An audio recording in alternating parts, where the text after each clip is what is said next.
নমস্কার, সবাইকে স্বাগত আমার চ্যানেলে। বিএডের 4th সেমিস্টারের প্র্যাকটিকাম নিয়ে এই ভিডিওতে আলোচনা করব। আর এই ভিডিওটি হবে কোর্স 6-এর উপর প্র্যাকটিকাম নিয়ে।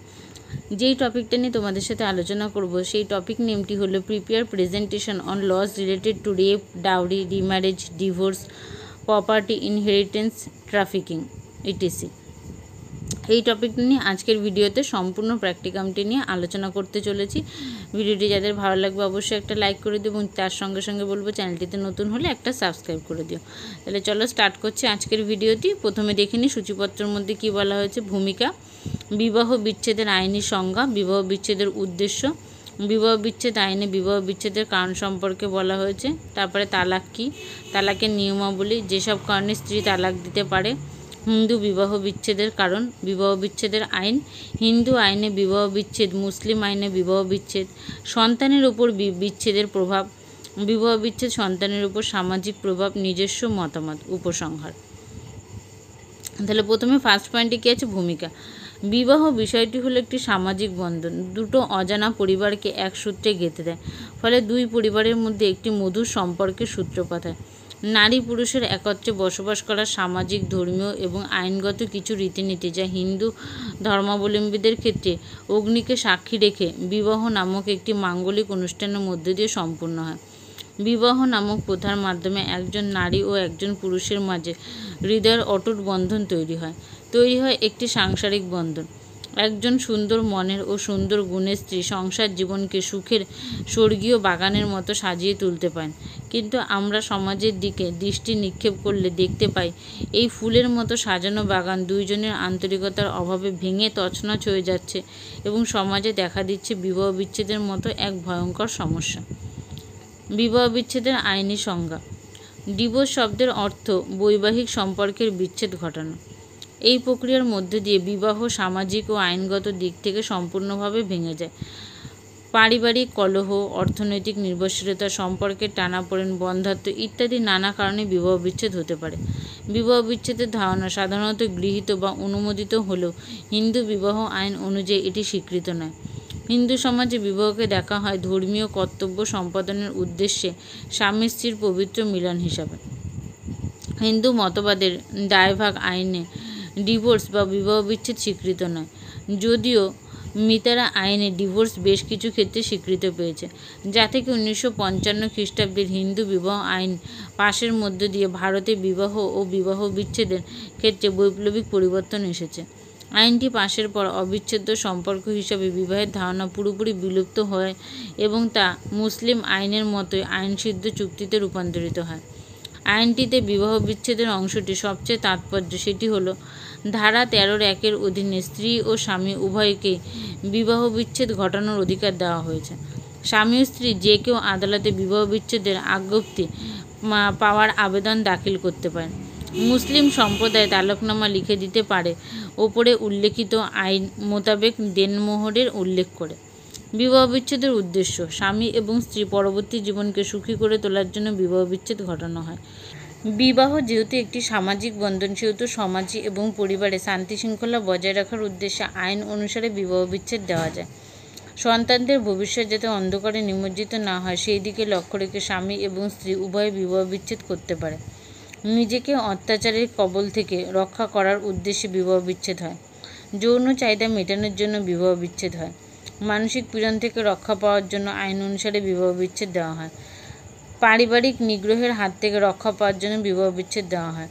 একজন পুরুষ যেন একাধিক স্ত্রী না থাকে সেই দিকে লক্ষ্য রেখে বিবাহ বিচ্ছেদ দেওয়া হয়। এরকম বিভিন্ন রকম কারণ আছে বিবাহ বিচ্ছেদ হওয়ার জন্য।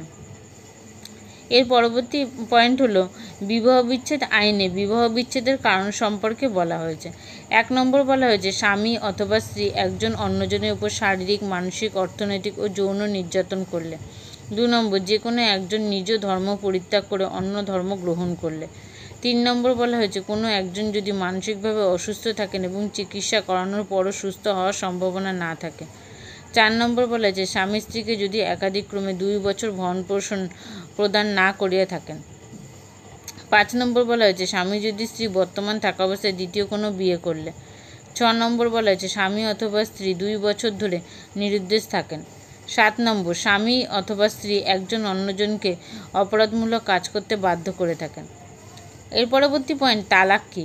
মুসলিম পারিবারিক আইনে বিয়ের মাধ্যমে স্থাপিত সম্পর্ককে আইনগত উপায়ে ভেঙে দেওয়াকে তালাক বা বিবাহ বিচ্ছেদ বলে। আইন অনুযায়ী যে কোনো পক্ষ বিয়ে ভেঙে দিতে পারে, যাকে আমরা বিবাহ বিচ্ছেদ বলি। বিবাহ বিচ্ছেদের ক্ষেত্রে স্বামী স্ত্রী উভয়ের সমান অধিকার রয়েছে।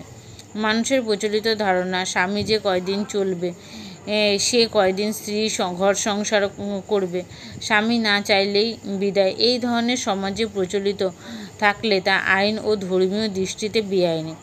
অনেকেরই দৃষ্টিতে তালাকের ক্ষেত্রে স্বামী স্ত্রী উভয়ের অধিকার রয়েছে, অর্থাৎ স্ত্রীও তার স্বামীকে তালাক প্রদান করতে পারে। বিয়ের পর সংসার জীবনকে সুখী করা প্রত্যেক যুগলের প্রত্যাশা। অনেক সময় এই প্রত্যাশা সবার ক্ষেত্রে পূরণ হয় না। সংসার জীবনে অমিলের কারণে স্বামী স্ত্রীর মধ্যে তিক্ততা থেকে পৃথক বসবাসের অর্থাৎ তালাক বা বিবাহ বিচ্ছেদের সিদ্ধান্ত নিতে হয়। তালাকের নিয়মাবলী। মুখে পরপর 3 বার তালাক উচ্চারণ করলে তালাক কার্যকর হয় না। 1961 খ্রিস্টাব্দের মুসলিম পারিবারিক আইন অধ্যাদেশের ধারা অনুযায়ী স্বামী তালাক দেওয়ার পরপরই তাকে তালাক দেওয়ার সংবাদটি একটি নোটিশের মাধ্যমে চেয়ারম্যানকে জানাতে হয়। এই নোটিশের একটি কপি স্ত্রীকে পাঠাতে স্বামী বাধ্য থাকবেন। এই আইনের 7 নম্বর ধারায় বলা হয়, কোনো ব্যক্তি তার স্ত্রীকে তালাক দিতে চাইলে যে কোনো পদ্ধতি তালাক ঘোষণার পর দ্রুত চেয়ারম্যানকে লিখিত নোটিশ দেবে এবং স্ত্রীকে নোটিশের কপি প্রদান করবে। কোনো ব্যক্তি যদি নোটিশ না দেয় তাহলে সে 1 বছর কারাদণ্ড অথবা 5 বছর টাকা পর্যন্ত 5,000 টাকা পর্যন্ত জরিমানা অথবা উভয় প্রকার দণ্ডে দণ্ডিত হবেন। চেয়ারম্যানের কাছে নোটিশ প্রদানের তারিখে 90 দিন পর তা কার্যকর করা হবে। যেসব কারণে স্ত্রী তালাক দিতে পারেন। 1939 খ্রিস্টাব্দের মুসলিম বিবাহ বিচ্ছেদ আইন অনুযায়ী একজন স্ত্রী কী কী কারণে স্বামীকে তালাক দিতে পারেন তা উল্লেখ করা হলো। যদি 4 বছর স্বামী নিরুদ্দেশ থাকে। 2 নম্বর বলা হয়েছে 2 বছর স্বামী যদি স্ত্রীর খোরপোশ দিতে ব্যর্থ হয়। 3 নম্বর, স্বামী 7 বছর কিংবা তার চেয়ে বেশি কারাদণ্ডাদেশ হলে স্ত্রী তালাক দিতে পারে। 4 নম্বর, স্বামী কোনো যুক্তিসঙ্গত কারণে নির্দিষ্ট সময় ধরে দাম্পত্য দায়িত্ব পালনে ব্যর্থ করলে তালাক দেওয়া হয়। 5 নম্বর, বিয়ের সময় স্বামী পুরুষত্বহীন থাকলে। 6 নম্বর, স্বামী যদি 2 বছর পাগল থাকে। 7 নম্বর বলা আছে স্বামীর ধারাবাহিক নিষ্ঠুরতার কারণে স্ত্রী আইন অনুযায়ী তালাক দিতে পারে। হিন্দু বিবাহ বিচ্ছেদের কারণ। সমাজে বিবাহ প্রতিষ্ঠান অত্যন্ত গুরুত্বপূর্ণ। সে কারণে সংশোধনের অযোগ্য না হলে বিয়ে ভেঙে বিচ্ছেদের চেষ্টা অনুচিত। তবুও বিশেষ বিশেষ ক্ষেত্রে স্বামী অথবা স্ত্রী নিম্নলিখিত কারণ দেখিয়ে বিচ্ছেদের জন্য আদালতে দরখাস্ত করতে পারেন। তারপর বলছে, তৃতীয় কোনো ব্যক্তির সঙ্গে স্বেচ্ছায় যৌন সংসর্গ করছে। বিয়ের পরে যে কোনো একজন অন্যের প্রতি নিষ্ঠুর ব্যবহার করছে। হিন্দু ধর্ম ছেড়ে অন্য ধর্মে দীক্ষিত হয়েছে। যে কোনো এক পক্ষের মাথা খারাপ হয়ে গেছে বা মানসিক ভারসাম্য হারিয়ে ফেলেছে। তারপর বলছে, সন্ন্যাস গ্রহণ করে সংসার ত্যাগ করছে। অন্তত 7 বছর নিখোঁজ হলে। দুরারোগ্য নিরাময় অযোগ্য যৌন রোগে ভুগছে। একে অপরের প্রতি অবিশ্বাস জন্মালে বিবাহ বিচ্ছেদ হয়। তারপরে বলছে বিবাহ বিচ্ছেদের আইন। মানুষ বিবাহ বন্ধনে আবদ্ধ হয় একটি সুন্দর সংসার পরিবারের জন্য, কিন্তু স্বপ্নের সে পরিবার অনেক সময় পূরণ হওয়ার আগেই ভেঙে যায়। হিন্দু মুসলিম উভয় সম্প্রদায় এই ভেঙে যাওয়া সম্পর্কটা শেষ পর্যন্ত আইনের কাঠগড়ায় এসে হাজির হয়। হিন্দু আইনে বিবাহ বিচ্ছেদ। বাংলাদেশে হিন্দু আইনে দায়ভাগ বিধান বলবৎ থাকায় বিবাহ বিচ্ছেদ স্বীকৃত নয়, কারণ হিন্দু ধর্মে মনে করা হয় বিবাহ একটি আমৃত্য বন্ধন। তবে মৃতক্ষরা আইনে বিবাহ বিচ্ছেদ হয়। এছাড়া ডিভোর্স অ্যাক্ট 1869 এর ধারা 10 অনুযায়ী একজন হিন্দু স্ত্রী কিছু যুক্তিসঙ্গত কারণে স্বামীকে ডিভোর্স দিতে পারেন। এর জন্য তাকে জেলা জাজ আদালতে পিটিশন দাখিল করতে হবে। এর বাইরে 1955 খ্রিস্টাব্দে হিন্দু বিবাহ আইনের আওতায় একজন হিন্দু ব্যক্তি স্বামী বা স্ত্রী বিবাহ বিচ্ছেদের জন্য আবেদন করতে পারেন। 13-1 নম্বর ধারা অনুযায়ী স্বামী ও স্ত্রী যে কেউ আদালতে বিবাহ বিচ্ছেদের আজ্ঞপ্তি পাওয়ার জন্য আবেদন দাখিল করতে পারেন। শুধু তাই না, ওই আইনের ধারা 13(2)(4) অনুযায়ী একজন হিন্দু নারী বিবাহ বিচ্ছেদের জন্য পিটিশন দায়ের করতে পারেন, যেখানে তার 15 বছর পূর্ণ হওয়ার আগে বিবাহ সম্পূর্ণ হয়েছে এবং সে 15 বছর পূর্ণ হওয়ার পর বিবাহ বাতিল করেছে। তবে 18 বছর পূর্ণ হওয়ার পূর্বে এই ধরনের আবেদন করতে হবে। এর পরবর্তী পয়েন্ট, মুসলিম আইনে বিবাহ বিচ্ছেদ। মুসলিমদের মধ্যে একটি ধারণা প্রায়ই দেখা যায় যে স্বামী মুখ দিয়ে 3 তালাক উচ্চারণ করলেই বুঝি তালাক হয়ে যায়, কিন্তু মুসলিম আইনে এর এমন কোনো বিধান নেই। সেই সঙ্গে রাষ্ট্রীয় আইনেও একে স্বীকৃতি দেওয়া হয়নি। বাংলাদেশে বিদ্যমান মুসলিম ফ্যামিলি অর্ডিন্যান্স 1961 অনুসারে স্বামী তার স্ত্রীকে তালাক দিতে লিখিত নোটিশ দিতে হবে। সেই সঙ্গে স্ত্রী যে এলাকায় বাস করেন সেই এলাকার জনপ্রতিনিধিকে বিষয়টি জানাতে হবে। অন্যদিকে আইন এর 9 নম্বর ধারায় আছে, কোনো স্বামী তার স্ত্রীকে পর্যাপ্ত ভরণপোষণ বা খোরপোশ না দিলে স্ত্রী চেয়ারম্যানের কাছে দরখাস্ত করতে পারেন। সেখানে সালিসি পরিষদের কথা মতো স্বামী যদি ভরণপোষণের টাকা যথাসময়ে না দেন তাহলে স্ত্রী আদালতে বিবাহ বিচ্ছেদ ও ভরণপোষণ চাহিদার নিষ্পত্তি করতে পারেন। এরপর আছে সন্তানের ওপর বিচ্ছেদের প্রভাব। বিবাহ বিচ্ছেদ একজোড়া নারী পুরুষ এবং সেই সঙ্গে তাদের সন্তানদের জন্য অত্যন্ত কষ্টদায়ক। সে কারণে স্বামী স্ত্রীর মধ্যে বিবাহ বিচ্ছেদ হোক না কেন শিশু সন্তানটির ওপর তার নেতিবাচক প্রভাব পড়ে। অত্যন্ত সচেতনতা, পারদর্শিতা আর অগাধ ভালোবাসা ও মানসিক সহায়তার মাধ্যমে শিশুর মনে দ্বিধা, দ্বন্দ্ব, হতাশা, অনিশ্চয়তা দূর করে তার সুস্থ মানসিক ও শারীরিক স্বাস্থ্য নিশ্চিত করতে হয়। তা না হলে এর বিরূপ প্রভাব থেকে সারা জীবনে হয়তো সে বের হতে পারবে না। তার ব্যক্তিত্বের মধ্যে সমস্যা থেকে যাবে এবং পরবর্তী জীবনে অন্যের সঙ্গে সম্পর্ক স্থাপনতা বজায় রাখার ক্ষেত্রে সমস্যা তৈরি করবে। এটা বলার অপেক্ষা রাখে না যে বিবাহ বিচ্ছেদের মতো বিষয় সাধারণত খুব সহজে সম্পাদিত হয় না। এর কিছু পূর্বগামী ঘটনা থেকে, যেগুলো মোটেও সুখকর না। এই অপ্রীতিকর ঘটনাগুলো সাক্ষী কিন্তু ছোট্ট শিশুটি। বিবাহ বিচ্ছেদে সন্তানের ওপর সামাজিক প্রভাব।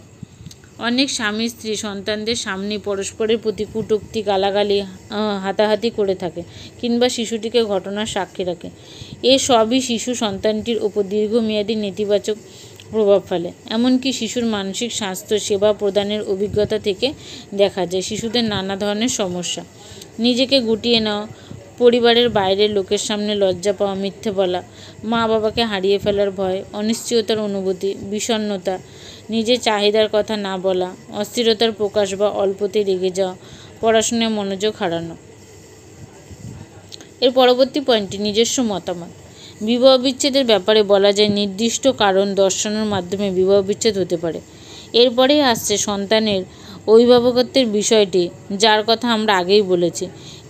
এখন কথা হলো যে স্ত্রীর প্রাপ্য বিষয় নিয়ে স্বামী বা স্ত্রী যেই বিবাহ বিচ্ছেদের জন্য আবেদন করুক না কেন, দেনমোহর হওয়া উচিত স্ত্রীর ন্যায্য পাওনা, যা স্বামীকে অবশ্যই নিশ্চিত করতে হবে। কেননা স্বামী তার কাছ থেকে কোনোরূপ সুযোগ সুবিধা না নিয়ে কেন তাকে দীর্ঘ সময় ভরণপোষণ করবে, এটি কখনোই যুক্তিসঙ্গত নয়। তাই এ ব্যাপারে ধর্মীয় আইন এবং প্রচলিত আইনের পরামর্শ নেওয়া উচিত। ধরা যাক বিবাহ না হওয়া পর্যন্ত স্ত্রীকে ভরণপোষণ দেবে।